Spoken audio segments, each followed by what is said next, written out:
Hi, this is Kevin with Advanced Leather Solutions. I want to spend a little bit of time today talking about different kinds of leather that you'll find typically in an upholstery application. Now, to begin with, there are two grand separations or grand schemes that you would find in the world of leather for upholstery applications. And what I mean by upholstery applications would be furniture as well as automotive. So those two grand separations are finished and unfinished leather. The definition is this.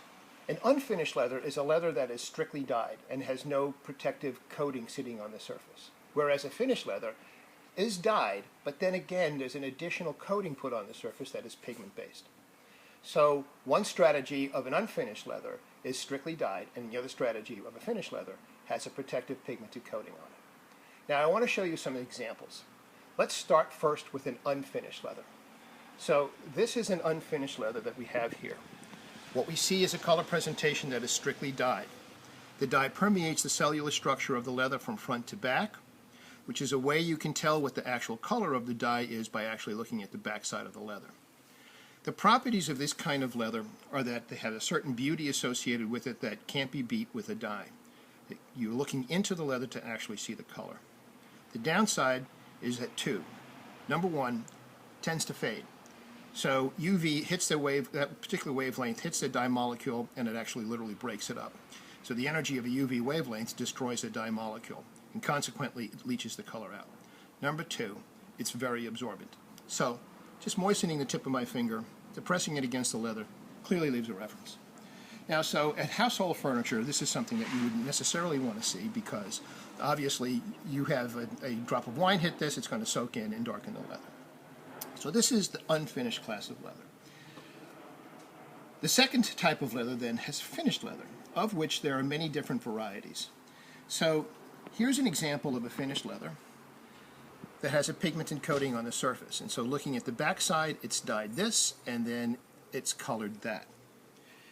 Here's another example of a finished leather that has a color on it that is a little bit more subtle in terms of a modeling effect or color variation effect.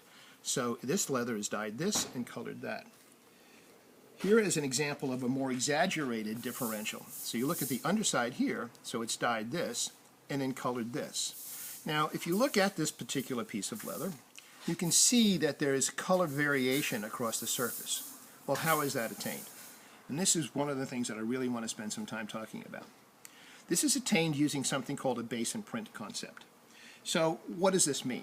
Well, it means that there's a layered coloring effect. There's a base color applied to all leather surfaces, which is one uniform color, one monochromatic color, something similar to this. And then over the top of that is a darker color. That darker color is applied somewhat erratically, creating this modeling effect. Here is another example. A lighter color underneath, a darker color applied over the top, applied erratically, creating a modeling effect.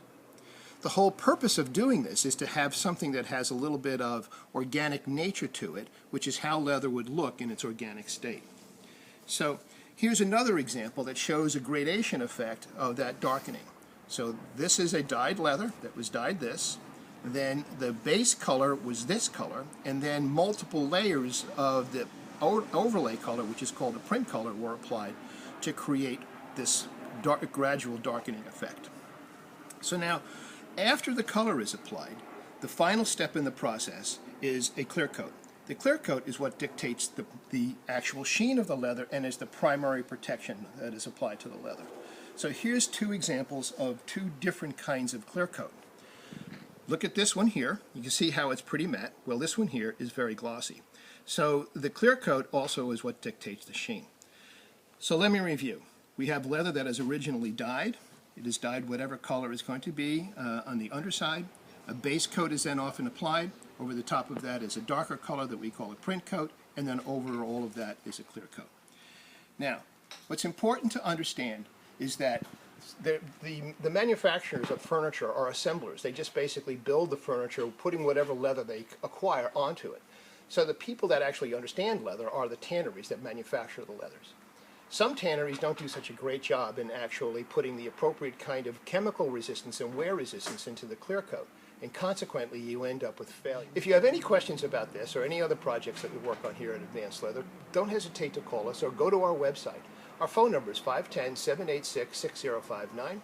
Our website is www.advleather.com. If you like what you see, give us a thumbs up. Thanks.